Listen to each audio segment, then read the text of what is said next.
Welcome to the United Revolutionary Front.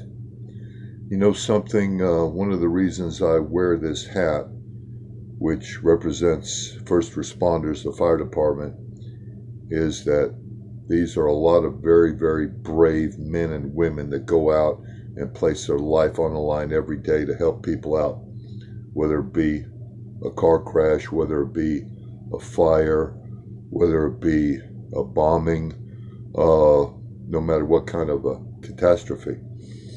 And I also have a lot of respect for law enforcement and police officers. But what's right is right, and what's wrong is wrong. And I see some things that have been happening here the last several years that make me absolutely sick. Unacceptable. Now, we must understand that the media, which is basically state controlled, whether that be CNN, the Communist News Network, NBC, MSLSD, whatever they are all basically working for big corporations, sponsors, money, and of course, Orwellian mind-altering propaganda. It's absolute nonsense. It's absolute garbage. Don't pay any attention to it. So, let's look at some of these shootings of the unarmed black men over the last 4, 5, 6 years. Okay, we can start out in Ferguson, Missouri. Mike Brown. Okay, left-wing or right-wing media. Oh my God, he's such a big guy and he's aggressive. And he bumped into a little Chinese guy on the way out of a convenience store. Well, that happened like 10 or 15 minutes prior to the shooting. I forget that gentleman's name, the cop, 25-year-old kid, looked like he ought to be working in a Kmart. Anyway, he unloaded several rounds into Mike Brown. That's it. Done deal. Over with. So where is that guy at now? That cop. Witness protection on a desk somewhere with camouflage on and maybe a wig. Who knows? The one that really disturbs me was the one in Brooklyn, I believe in 2014, Eric Garner. Here is a really big black gentleman who is committing the heinous crime of selling cigarettes to people walking up to the store. So basically, he was attacked by a gang of thugs. Now I'm saying thugs here with badges, and the little Italian guy, Daniel Pantaleo, was the one that applied the illegal chokehold. Mr. Garner several times complained, I can't breathe, I can't breathe. This is a 350-pound gentleman. This guy's not playing nose guard for the Green Bay Packers, so he's not in great shape. They kill him. All three of them are no build, no indictment, no problem. I did some research on the Italian gentleman, Mr. Pantaleo. They put him on a desk in 2016. His base salary was $78,000. We, the taxpayer, are paying 78 grand for this schmuck? Well, somehow he got a raise of 40 G's. So this clown walks out with 120 grand. Now, what in the hell has he done to protect and serve? It goes on and on and on.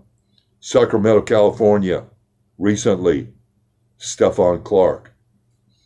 Granted, he was supposedly burglarizing cars, what have you. But I believe in innocent until proven guilty. So anyway, he makes it to his grandmother's house or the backyard. The cops come in. Boom. Everything is kind of infrared, so it's hard to see. But he was armed with a cell phone. And they ended up pumping, I believe, after the autopsy by the gentleman that also investigated the CTE concussion protocol with the NFL. They pumped 9 rounds in his back. Baton Rouge, Louisiana, 2 years ago. Phone call, 911 call. The guy sounded like he had the education of maybe a third grader. Stated there was a big black guy outside the C-store selling CDs, but I think he's got a gun in his pocket. Cops pull in, guns drawn, altercation. They tase him. Boom, they wrestle around. Watch the video. You could probably find it on the Communist News Network. He's on his stomach. They're trying to cuff him. And they pump 7 rounds in his back. Most of the time, police officers carry 9mm, whether it be a Glock, old school Glock 17, 33 round capacity. The Glock 22 is a 40 cal. That's a very, very strong round. And then some officers carry the 45 round, which is a preferred round. Let me tell you, even a big guy like me, I get hit. I'm going down. I'm going backwards. At any rate, are these justifiable kills? Hell no. What's being done to these people? Nothing. They're exonerated. They're no build. It's not the thin blue line. It's the thick blue line. Are the protests working? Therein lies the great question. Marching with the signs. We won't stand for this. You see it in front of City Hall, the police station. And then, of course, the off-duty cops with their batons, pepper spray shields. The protests aren't working. The only thing that's going to work in this country, which has become a totalitarian regime, is for the people to rise and say, we've had enough. We've had enough of your executive branch.